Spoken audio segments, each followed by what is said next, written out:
O que explica a agressão violenta da Guarda Civil Municipal, que é a GCM, de Porto Alegre, a apoiadores da ocupação resistência na capital gaúcha. Vídeos mostram os agentes da GCM lançando gás e disparando balas de borracha contra um grupo que entregava marmitas aos ocupantes do prédio público. A deputada estadual Laura Cito, do PT, estava no local e relatou ter sido agredida e vítima por balas de borracha.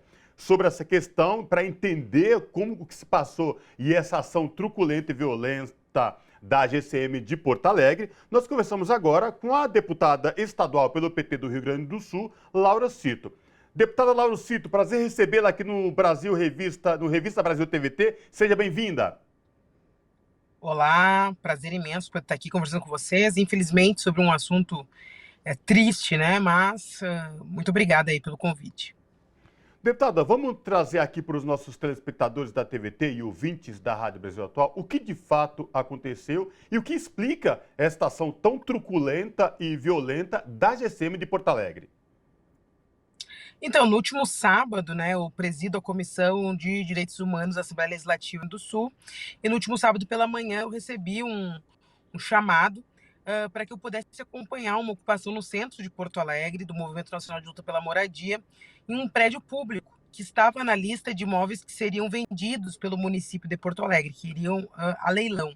E esse grupo reivindicava que esse prédio ele não só não fosse vendido, como ele pudesse ser utilizado para moradia popular, né, para destinação de cultura, que na verdade era a sua motivação inicial do prédio, né? Era um prédio que antes era da Caixa Econômica Federal, que foi transferido ao município de Porto Alegre, e lá funcionava a Companhia da Arte. Chegando lá para acompanhar as negociações entre a ocupação e o Poder Executivo, né? Isso era em torno do meio-dia, chegaram os almoços, estavam ocupadas, doadores tinham ido levar alimentos, água, né, para os ocupantes, e a Guarda Municipal, que tem uma espécie de tropa de elite aqui em Porto Alegre, da Guarda, a Romo, mesmo com o secretário de Habitação permitindo que os alimentos entrassem, a guarda tentou interceptar esses alimentos, né, da forma violenta, como vocês puderam testemunhar nos vídeos, com o uso de spray de pimenta, bala de borracha, enfim, né, um processo bastante violento. Eu fui até o espaço onde estava ocorrendo, né, esse ataque, para tentar intermediar, né, fazer com que cessasse, e fui recebida, como vocês puderam ver nos vídeos, né, com um spray de pimenta no meu rosto e bala de borracha nas minhas pernas, que ficaram queimadas, né? E, deputada, infelizmente, a violência política de gênero que a senhora sofreu neste caso, por exemplo, não tem sido casos isolados. A gente constantemente vem observando e acompanhando várias parlamentares, várias pessoas da política, mulheres, que sofrem com esse tipo de violência. Gostaria que a senhora, então, pudesse falar um pouco desse seu caso a partir desse contexto da violência política de gênero e como isso impactou não só a senhora, mas também as suas parceiras ali de Assembleia Legislativa, como que vocês, mulheres políticas que estão exercendo ali o trabalho de vocês, como é lidar com essa violência política de gênero? Sabe que esse expediente da violência política de gênero, ele obviamente, depois de todo o processo do bolsonarismo, enfim, dessa polarização na sociedade brasileira, se intensificou muito, né? Eu brinco que eu nunca tinha ido à delegacia até me tornar parlamentar, e desde que fui eleita vereadora, isso passou a ser rotineiro na minha atividade, né? Seja porque pessoas entram com suásticas no plenário da Câmara de Vereadores de Porto Alegre, né, como aquela cena que o Brasil testemunhou, seja porque tem alguma morte violenta, como foi o caso do Beto no Carrefour, né, seja com os e-mails que todos os parlamentares, especialmente mulheres negras, LGBTs, né, recebem pelo Brasil aí com essas ameaças de morte. Eu já recebi 6 e-mails desses, né. Então, a gente acaba que a nossa existência, ela é em per si tensionadora, né, desse ambiente que tenta dizer o tempo todo que esse espaço não é nosso, né. E sem sombra de dúvidas, a cena que eu sofri no último sábado é mais um episódio, hã desse expediente, né.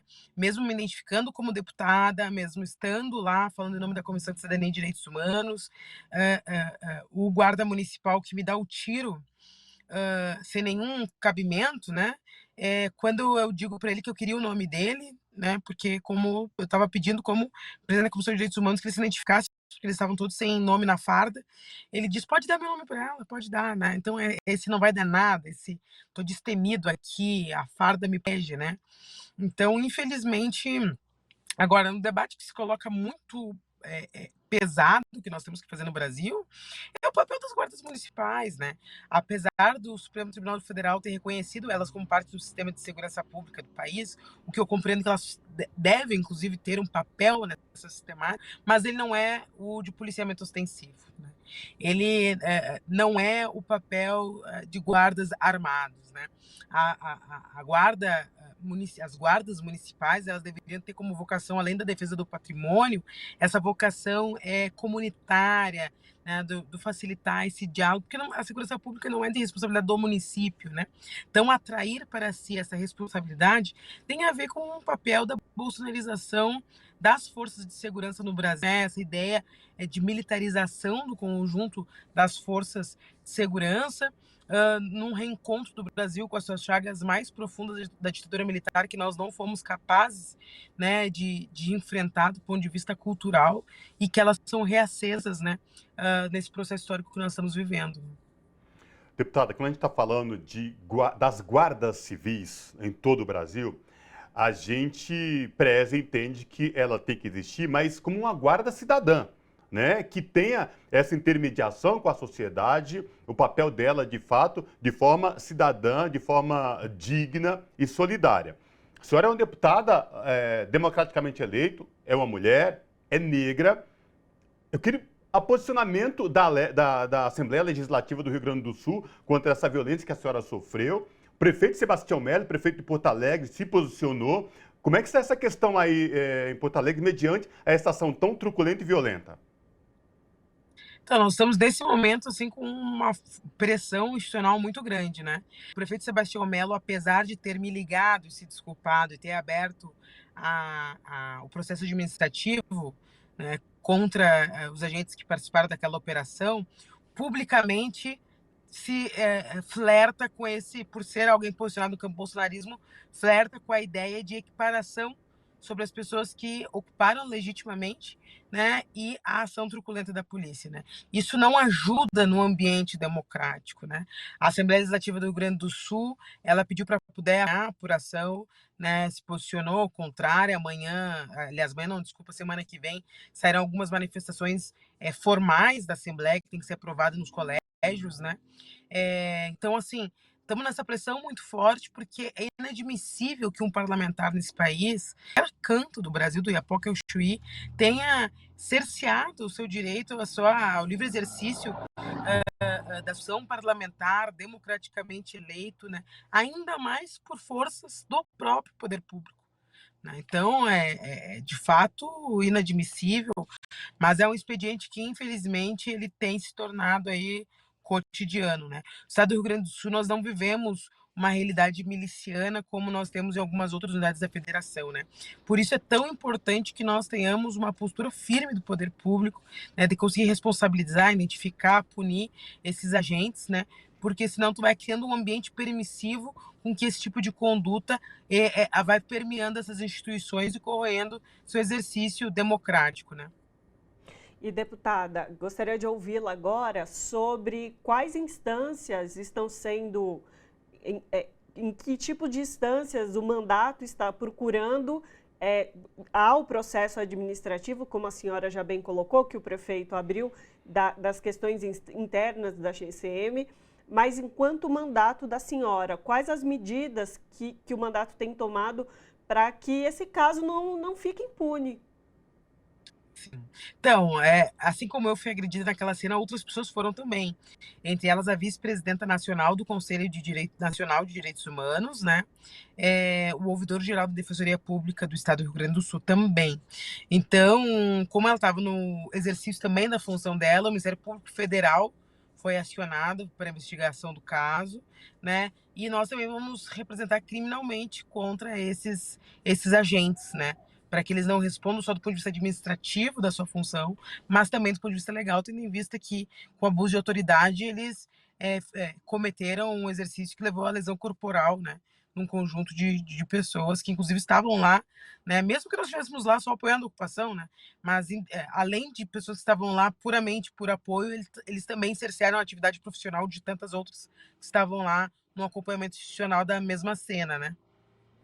Deputada, e como que foi a solidariedade, como repercutiu a solidariedade entre os colegas parlamentares na Assembleia e também colega, a senhora foi vereadora em Porto Alegre, de colegas parlamentares da municipalidade. E, para além disso, foi por conta de uma ocupação, dessa resistência aí, questão de moradia. Queria lhe ouvir também como é que está essa questão da moradia no Rio Grande do Sul, em Porto Alegre, porque isso se faz muito necessário. Questão de moradia é uma luta Brasil inteiro, a gente sabe disso, né? Então, foi por conta disso que a senhora sofreu violência. Queria lhe ouvir também como é que está essa questão da moradia em Porto Alegre e no Rio Grande do Sul. Perfeito, né? Então, na Assembleia Legislativa, que é um ambiente institucional mais sadio que a nossa Câmara de Vereadores de Porto Alegre, né? Deputados de todos os campos políticos prestando solidariedade, né? Se manifestando na comissão qual eu presido. Enfim, tem um ambiente institucional sensível, né? E compreendendo a gravidade da cena. Na Câmara Municipal, inclusive, por estarmos nos avizinhando do processo eleitoral, obviamente, alguns setores mais extremistas tentam utilizar disso para fazer embate político, né, e ter uma postura oportunista. Mas, do ponto de vista geral, há sim uma compreensão não só dos políticos, parlamentares, mas da sociedade porto-alegrense, que aquela cena foi terrível. Ontem mesmo fui arrumar o cabelo no centro de Porto Alegre e várias pessoas vieram falar comigo, prestando solidariedade, né? Então há um ambiente, assim, que realmente a cena ali não deixa dúvidas, né? Porque nós tínhamos 10, 15 pessoas ali para 22 guardas municipais, né? Então, assim, nada justifica, né, aquela ação, e eu visivelmente na cena tô dizendo para que isso? Para que com as mãos levantadas, né, em sinônimo de calma, né? Vamos parar e se sou agredida. Então, as cenas são muito nítidas do que ocorreu, né? Agora, de fato, a pauta da ocupação, ela é uma pauta legítima, tanto que o prefeito, depois da cena, desistiu de vender o prédio, porque Porto Alegre tem um déficit habitacional muito grande, não diferente dos outros grandes centros do Brasil, né? Mas só em Porto Alegre nós temos um déficit de 90 mil unidades habitacionais. 60% dessas famílias são chefiadas por mulheres, né? Nós vimos a ocupação de áreas de risco, e agora que nós estamos debatendo emergência climática, estamos vendo aí todo o contexto dessas cenas severas, né? Entre estiagem, chuvas severas, concentradas, enfim, né? Todo esse ambiente, ele demonstra a importância de debater esse tema. Então, nós temos em Porto Alegre, na última década, quase que que foi multiplicado por 5 o número de áreas de risco ocupadas, né, de pessoas ocupando áreas de risco em Porto Alegre, né?